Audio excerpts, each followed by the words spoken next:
Hi everyone, here's what's bothering me today. Everything, literally everything is bothering me today. I have lost count of how many different things were bothering me over the course of this week.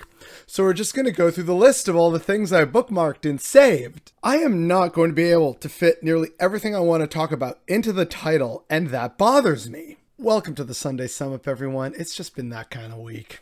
So to start with, let's just get a few things out of the way. Remember that Unilad video about look at this new technology and it's just a glorified water wheel? Yeah, that was annoying to me. And another thing that just annoyed me just off the cusp was this post that I saw on the BreadTube subreddit. The dairy industry is now claiming that because cows eat plants, their milk is plant-based.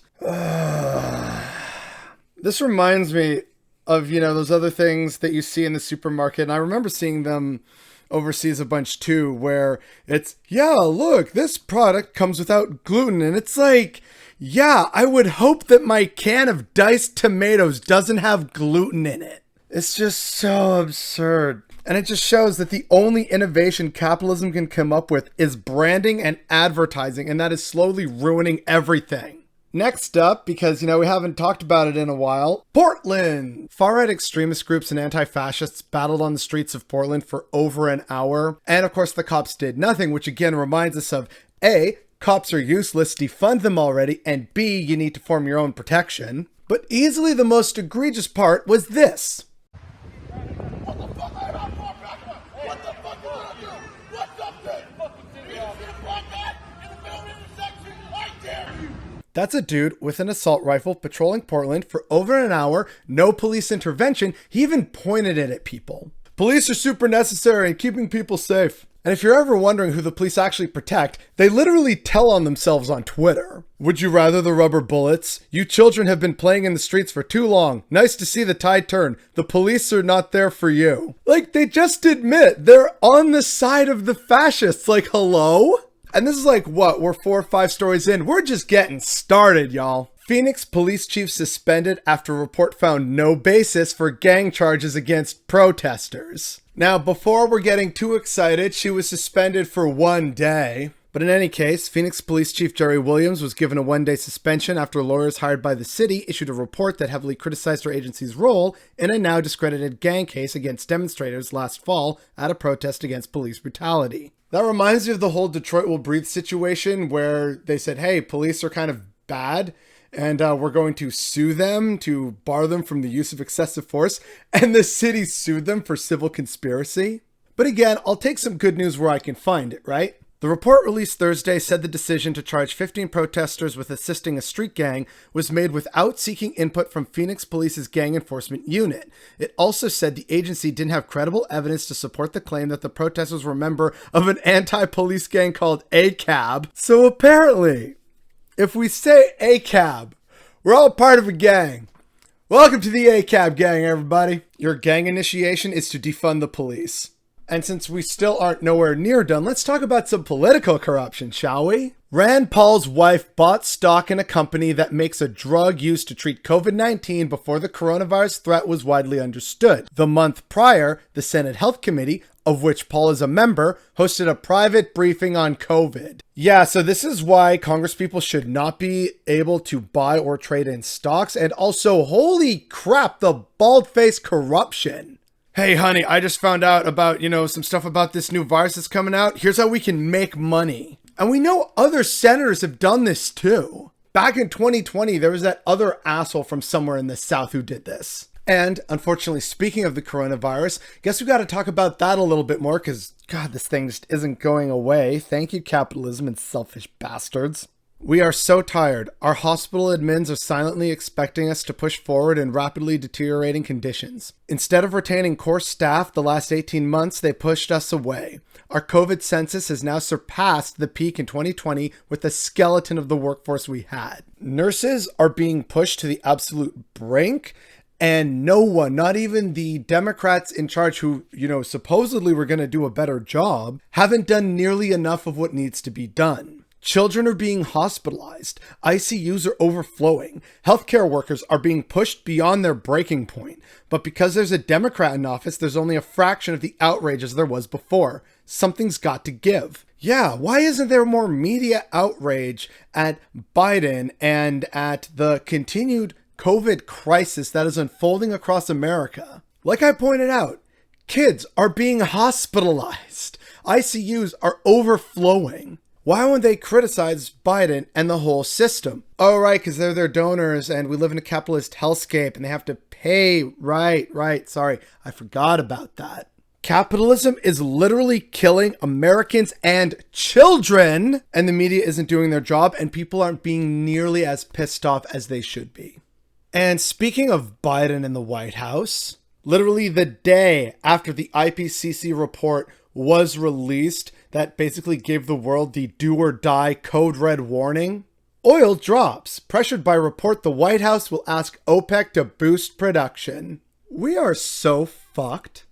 And again, in terms of yet another climate crisis, scientists spot warning signs of Gulf Stream collapse. So the Gulf Stream is basically a system, to broadly oversimplify, heavy, dense, super salty seawater from the Arctic sinks to the bottom and goes over the Labrador Shelf in the North Atlantic, which allows for currents to form that pull warm water from the southeastern United States and the Gulf up to the north, and this is what provides the very temperate climate in Europe. It relies on that super cold, dense seawater from the Arctic sinking and pulling this giant, basically natural current through all the way to, Iceland, Norway, the British Isles, France, etc. Warming Arctic temperatures and the glacial melt of fresh water reduces the salinity and also the temperature of this water, which means it doesn't pull as much water and as quickly to the continent, which results in greater climate change. The currents are already at their slowest point in at least 1,600 years, and they may be nearing a complete and total shutdown. Now, if that happens, and there's the lack of the circulating current, that means a massive shift towards colder weather for much of Europe. This is why, again, climate change is not a universal thing where everything heats up or gets colder or hotter. Like, it changes climate. I'm so tired of explaining all this to people. To give you an idea, according to the article, such an event would have catastrophic consequences around the world, severely disrupting the rains that billions of people depend on for food in India, South America, and West Africa, increasing storms and lowering temperatures in Europe, and pushing up the sea level off eastern North America. It would also further endanger the Amazon rainforest and Antarctic ice sheets. This giant current is basically what many parts of the world rely on for a variety of different things. And if this thing shuts down, which again it might, that affects so many people in so many continents. And yet again, there's Biden the day after the dire warning the world got. Yeah, we need you to boost oil production. Can we please just have a revolution already? Electoral politics isn't going to fix all that needs to be fixed in 10 years. So again, let's continue with the international news, because again, we're not done here.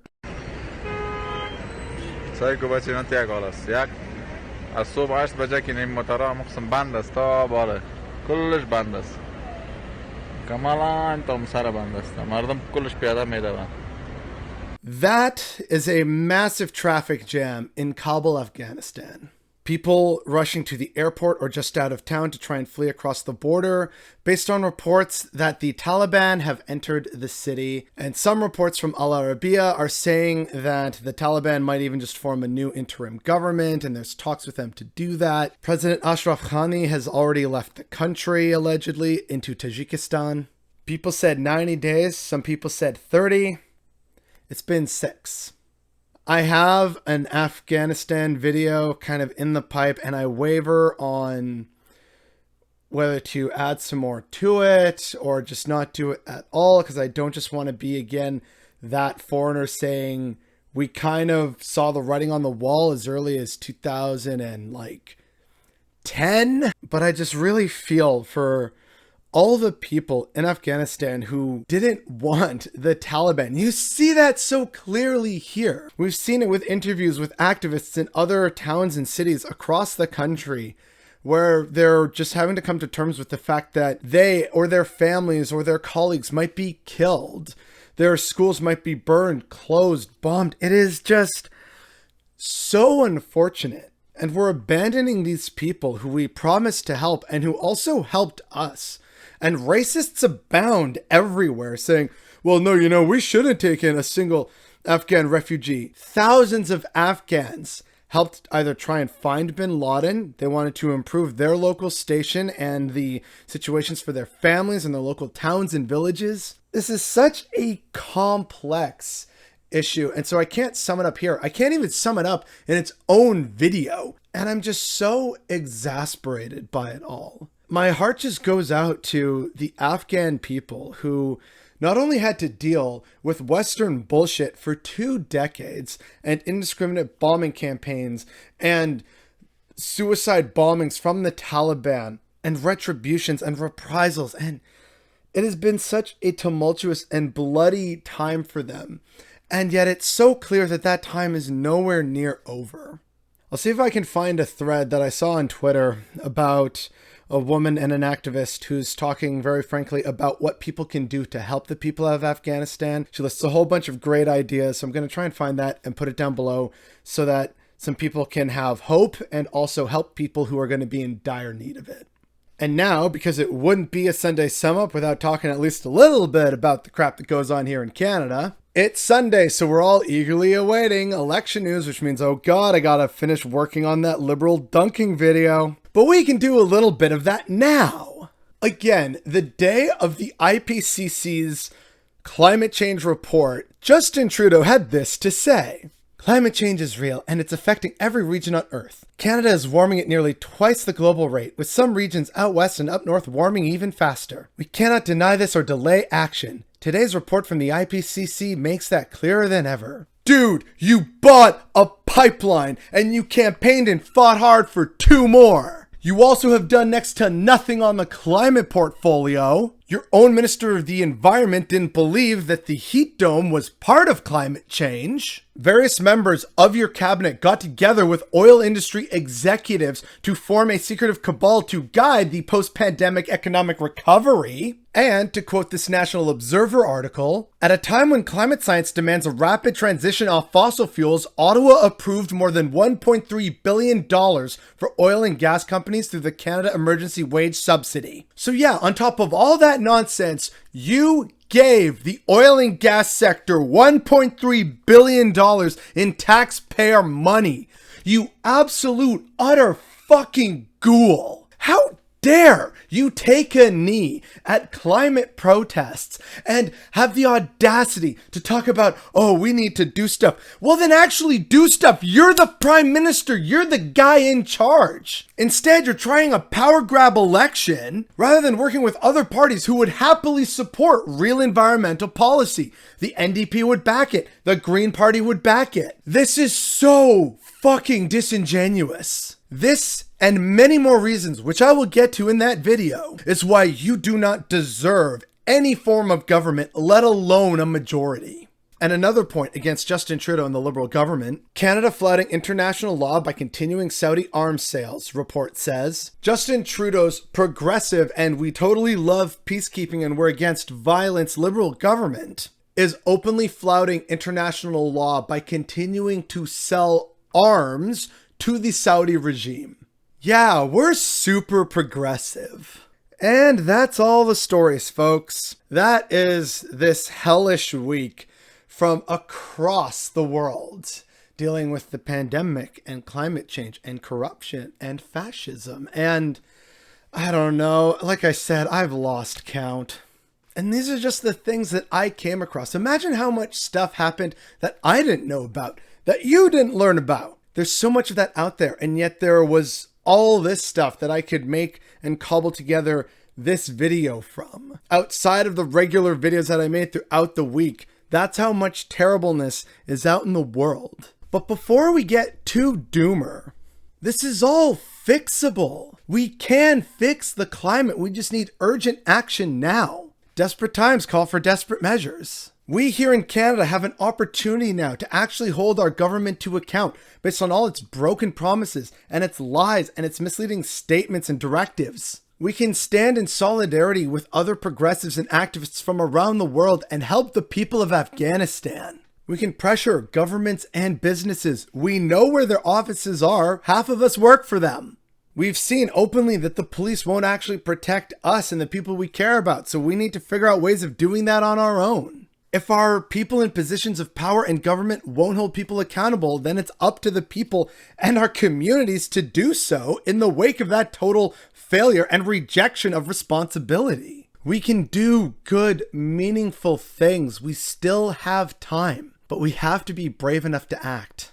We've seen good that can happen, like I talked about with Detroit Will Breathe or with various other activist movements. There are plenty of wonderful, non-violent, direct action ways that we can help our communities and other people overseas. The end is not yet here, and we can avert it if we actually just try. But I know it feels so daunting. Case in point, all these stories that I just talked about today. It's sort of that, where to start, right? Which problem do we tackle? Or is there a problem we can tackle that tackles several of these other problems together? These are all things that, I understand. It makes us hesitate. And it's just so overwhelming when you look at everything that needs to be done. And I think that's what's bothering me today.